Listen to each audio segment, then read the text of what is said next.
lot of these meetings in the regular season. But, Teddy, you've been saying all the time, that doesn't make any difference when we get to this point. So it is Championship Sunday. How is this day different from any other day of the year? Fellas, I've lost a Super Bowl before. I lost 2 Super Bowls. I've lost in the conference championship round. This one hurts more because all you want as a competitor, a professional football player, as a team, is you want a shot at the title. And that's what you get if you win here. You move on to at least get your shot. All right, at least you're there for there's a bye week. You're celebrated a little. You know, you are considered an AFC/NFC champion. This team that loses the NFC or AFC championship game today, you're just one of those wild card losers. You're one of those regular season teams that don't make the playoffs. It hurts to lose in this round. Oh, listen to expert over here who lost 1 championship game. Let me tell you who the expert is. Me. 3 in a row. That's right, 3 in a row. Talk about pain. Damn. Like, come on, dude. Like, this is absolutely crazy. You know what you get? Like you say, you get zip. Like, that's it. No, there's no, like, loser's ring or whatever, championship ring. There's no nothing. You're not celebrating. We're going to a Super Bowl. We ain't doing nothing. 3 times in a row that you're eliminated. You just feel dang empty. You're right. You feel empty. It's absolutely devastating. I will say this about this. This is the last true football game.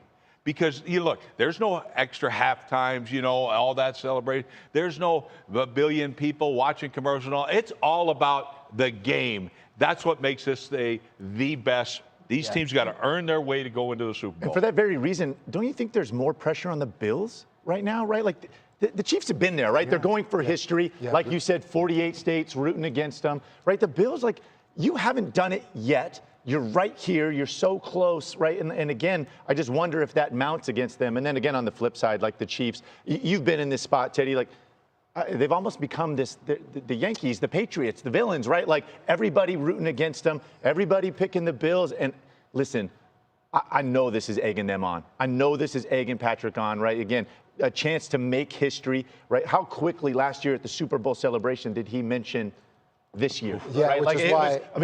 It was a day later, right? And again, he's already talking about the three-peat and being back here. This is all this kid knows. It's all he lives for. This is why this is business. This is business for the Chiefs. They're not playing for a championship anymore. They're playing for the championship. The championship that trumps all others. It's a very similar feeling we had when we were trying to go 19-0, I think it was, and then when all of them go undefeated through the Super Bowl. You know at a certain point in time that there are other Super Bowl champions, yes, and you respect them, but it just puts you on another level. And that's what the Chiefs are trying to do. To win 3 in a row, I mean, I'm saying this and these words are coming out of my mouth. I mean, to win 3 championships in a row and to be so close, it puts them almost as the team, the organization, the ones that were able to do something that no one was able to do before. They're doing it in an era where there's a salary cap, where it's designed to not have a team do the types of things that the Chiefs have done. When the Packers did it, there were 16 teams in the league, not 32. They had to win 7 playoff games over 3 years to win 3 consecutive NFL titles. The Chiefs are doing things that nobody else has ever done. So when you're looking at it like this and you're saying, here's what's on the line for the Kansas City Chiefs today, the first team in NFL history to three-peat, that is 100% true. They've morphed into the modern-day version of your franchise and with the Patriots who are always finding a way to win. And on the flip side, just like the Chiefs are trying to become the first team to three-peat, the Buffalo Bills, they're trying to become the first team in their franchise history to win a Super Bowl. So while the stakes are great for the Chiefs, the Bills have never won a Super Bowl. When's the last time they went back to a Super Bowl? So think about everything that's on the line for Buffalo. And they can't get past this team. Josh Allen, 0 for 3 in the postseason against Patrick Mahomes. No quarterback ever has lost to one quarterback in the postseason 4 times. So you're going to be a postseason loser to Patrick Mahomes 4 times while they go for history? I tell you what, guys. I mean, having coached in Buffalo, and they treated me great, and we were 500. They still treat me great out there. You have, maybe you do have some idea what it would mean for that community, but this fan base and all that, there's not one person that lives in Buffalo that's not a Buffalo Bill fan. I'm just telling you. Like, it means everything to them. And they can change it like, no, we're not your little brother. The heck with that. We got the best player on the planet and our quarterback. Like, today's the day. Today's the day, man. As a head coach, what would a win today mean to that city? Dude, it'd mean everything. Like, Shefty, it would mean absolutely everything.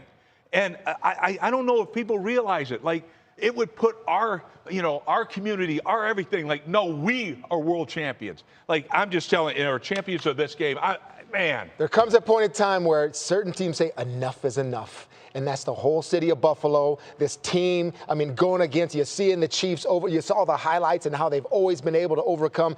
Can they say today, enough is enough, and we move on? So if there's a sense you get from this conversation, it is what's at stake today? Quite literally, everything. And there is a common theme with the two-star quarterbacks, Mahomes and Allen, and the two quarterbacks from the NFC, Jalen and Jaden. None of them have turned the ball over in this postseason. Oh, my goodness. Fact, when they say turnovers are the difference in the playoffs, this is the best illustration of that you will ever see. This is the third straight year that the starting quarterbacks in the conference championship, the Final Four, had no turnovers in the playoffs entering that game. There are two constants in this round, Patrick Mahomes and no turnovers. As I showed you earlier, our reporters have you covered on site with all the latest you need from both games today. Let's hear from everybody, starting with Dan Graziano and the Bills. Danny, go. Greeny, the Bills are feeling very relaxed and confident, but they're also aware of what's being said about them on the outside, and they're not afraid to use it. Defensive lineman Daquan Jones said they didn't like last week's narrative that Baltimore had pushed them around physically in the regular season, and they worked to make sure they proved that wrong. This week, he said the narrative is, yeah, we can beat the Chiefs in the regular season, but they always get us in the playoffs. He said that's what we're using this week to try and prove everybody wrong. Now here's Jeff Darlington, 10 yards to my left. Thanks, Graz. Listen, I was in the locker room last week after that Texans win with Travis Kelce, and he said about the postseason, it's not like I just flip some switch and suddenly play better, but it does certainly feel like that. He had 117 yards last week, his best game of the season to date. Patrick Mahomes also noting that every time the moment gets bigger, Kelce just plays better. He is healthier, by the way. Had 2 weeks off before that Texans game and did note he feels a little bit lighter, and certainly that can attribute to getting open more often. Now let's go to Kimberly Martin.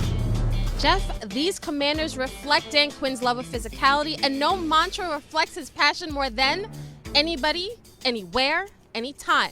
And after their final practice before facing the Eagles, Quinn said of his team, there's some good vibrations going on for sure.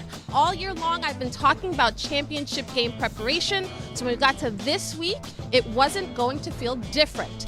This, Quinn said, was the best Friday they've had this season. Now, over to Sal Powell with more on those Eagles. Kimberly, Nick Sirianni was first on the field this morning. You can see him walking the field like he does customarily right before a football game. I caught up with him outside the locker room and I asked him, what was your message to the team last night? He said, Sal, I kept it simple like I always do. Tough, details, stay together.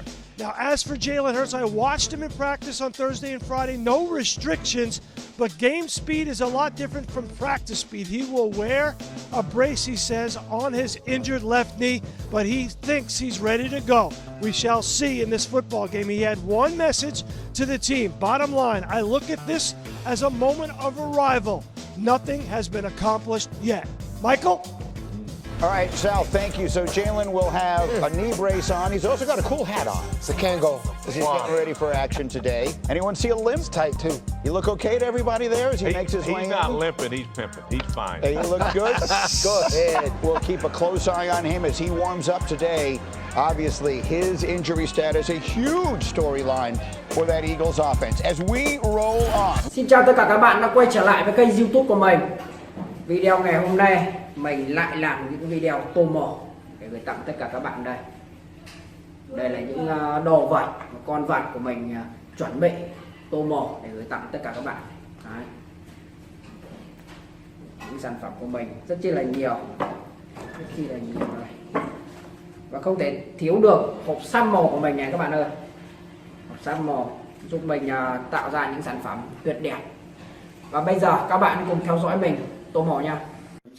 Tiếp tục tô mổ nha các bạn.